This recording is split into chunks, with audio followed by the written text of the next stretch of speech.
நீங்கள் கேட்டுக்கொண்டிருப்பது நுட்பம் கவிதை இணைய இதழின் நுட்பம் புரோட்காஸ்ட். அம்மாவின் பாடல்.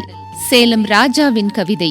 ரோசாப்பூ ரவிக்கைக்காரியின் உச்சி வகிடெடுத்து கன்னிப்பருவத்திலேவின் பட்டுவண்ண ரோசாவாம் ஆகிய 2 பாடல்களை எங்கு கேட்டாலும் அசையாமல் நின்று விடுவாள் அம்மா.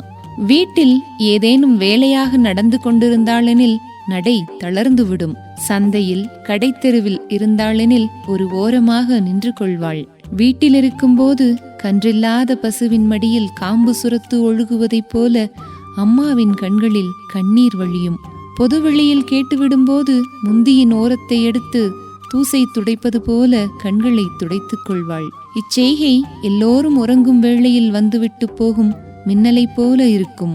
வீட்டில் எல்லோரும் சென்றுவிட்ட தனிமையில் ஏதாவது ஒரு பாடலை வாய்க்குள் முணுமுணுத்தபடி இருப்பாள்.